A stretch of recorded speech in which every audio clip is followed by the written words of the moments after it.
Global માર્કેટ્સની update સાથે જોડાયા છે સહયોગી નીરજ કંસારા. Neeraj, good morning. સ્વાગત છે એક લોંગ બ્રેક બાદ.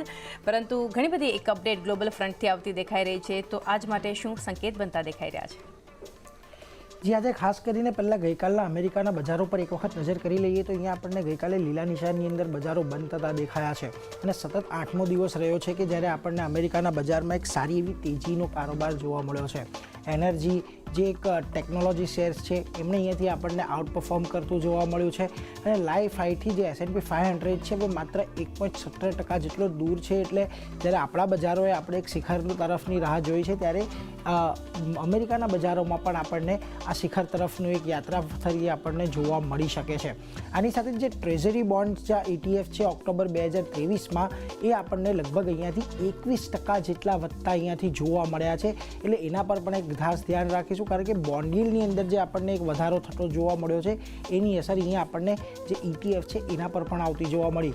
બોન્ડ ETFમાં 16 વર્ષના જે નીચલા સ્તર હતા ત્યાંથી આપણને એક સારી એવી રિકવરી અહીંયા આપણને આવતી જોવા મળી છે. અને એક્સ્ટ્રીમ ગ્રીડ જે CNNનું ફિયર અને ગ્રીડ મીટર છે એ અત્યારે હવે એકદમ એક્સ્ટ્રીમ ગ્રીડ પર ત્યાં આગળ પહોંચતું જોવા મળ્યું છે, જેની એક સંકેત એવો મળી જાય છે કે બજારની અંદર વધારે પડતી તેજી અહીંયાથી આપણને આવી ગઈ છે. જોકે અહીંયાથી થોડી ઘણી તેજી હજી પણ કોઈ એન્ટિસિપેટ બજારની અંદર થઈ રહી છે, પરંતુ જે ઓગસ્ટ બાદ છે એ એક્સ્ટ્રીમ ગ્રીડ થયું છે આ CNNનો જે ઇન્ડેક્સ છે ફિયર ઇન ગ્રીડનો, એટલે ત્યાં આપણે ખાસ એક ધ્યાન રાખવાનું છે. આની સાથે જે અમેરિકાની અંદર વ્યાજદર વધશે કે ઘટશે એના પર આપણે ઘણી બધી ચર્ચાઓ જોઈએ છે અને એની વચ્ચે જે બેંક ઓફ અમેરિકા છે એના દ્વારા પોતાનું અનુમાન રજૂ કરવામાં આવ્યું છે અને એમને આશા છે કે 2024માં ત્યાં આગળ દરમાં થોડો અહીંયાથી ઘટાડો આવી શકે છે અને BOE માર્ચમાં 5% ઘટાડાની અહીંયાથી અપેક્ષા રાખી રહ્યું છે.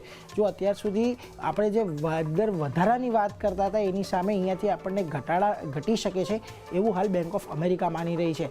અને જેરોમ પોવેલ એ અહીંયાથી આપણને યાદ છે કે જ્યારે તેમણે છેલ્લી US ફેડની કોમેન્ટ્રી આપી હતી ત્યારે 3 વાર ઘટાડાના જે સંકેતો છે એ આપણને આપતા જોવા મળ્યા હતા. એટલે ખાસ અહીંયાથી એ પણ આપણે ધ્યાનમાં રાખીશું.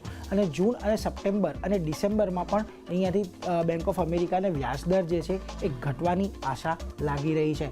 આની સાથે જે S&P 500 પર ગોલ્ડમેન સેક્સે પોતાનો એક રિપોર્ટ આપ્યો છે અને તેમનું કહેવું છે કે ગોલ્ડમેન સેક્સને S&P 500ના જે લક્ષ્યાંક છે એની અંદર અહીંયાથી તેમણે વધારો થતો જોવા મળ્યો છે અને 2024 માટેના જે લક્ષ્યાંક છે અહીંયાથી 8% જેટલા એમણે વધાર્યા છે. એટલે એ પણ સંકેત આપે છે કે અમેરિકાના બજારમાં એક ફરી થોડી સામાન્ય તેજી અને એક નવા શિખર તરફનો કારોબાર જોવા મળી શકે છે. આની સાથે થોડો ક્રૂડ પર પણ આપણે અપડેટ લઈ લઈએ તો ગઈકાલે આપણે ક્રૂડમાં 1%ની આસપાસનો વધારો જોવા મળ્યો છે બ્રેન્ટની અંદર. અને ખાસ કરીને બ્રેન્ટના જે ભાવ છે એ આપણને ગઈકાલે $79 એટલે કે $79 પાર થતા જોવા મળ્યા. WTI પણ $74 પાર થતા જોવા મળ્યું. શું રહ્યું ખાસ તો કે જે હાઉતીના વિદ્રોહી છે એમણે ટેન્કરની ઉપર હુમલો કર્યો છે એટલે એના પર એને કારણે અહીંયાથી આપણને ભાવની અંદર વધારો થતો જોવા મળ્યો છે. અને રેડ સી જે આપણે કહીએ છીએ જે મિડલ ઇસ્ટની વચ્ચે આવેલો છે ત્યાં આગળ આ આપણને જે હુમલો છે એ થતો જોવા મળ્યો છે. હવે આના પગલે શું થયું છે તો સુએઝ કેનલમાંથી જે આપણને શિપમેન્ટ આવી જાય છે મિડલ ઇસ્ટમાંથી, યુરોપમાંથી, અમેરિકામાંથી, તે અત્યારે કંપનીઓ નથી મોકલી રહી. હાલ એમના જે શિપમેન્ટ છે એને અહીંયાથી એમણે સ્થગિત કરી નાખ્યા છે અને બ્રિટિશ પેટ્રોલિયમ છે કે ઇક્વિનોર ASA છે આ બધાએ પોતાના શિપમેન્ટ અહીંયાથી રોકી દીધા છે. એટલા માટે સપ્લાય ચેઇનની ઉપર એક ખાસ અસર પડી છે જેને કારણે આપણને ગઈકાલે એક ભાવ વધારો બ્રેન્ટની અંદર થતો જોવા મળ્યો. તો આ બધાની જ વચ્ચે આપણે એક વખત એશિયાના બજારો પર નજર કરી લઈએ આજે ત્યાં આગળ શું પરિસ્થિતિ બની રહી છે. તો જુઓ, અમેરિકાના બજારથી તો થોડા મજબૂતીના સંકેત છે, પરંતુ એશિયાના બજારો પર નજર કરીએ પહેલાં આપણે એક ગિફ્ટ નિફ્ટીના ઓપનિંગ સંકેત પણ જોઈ લો.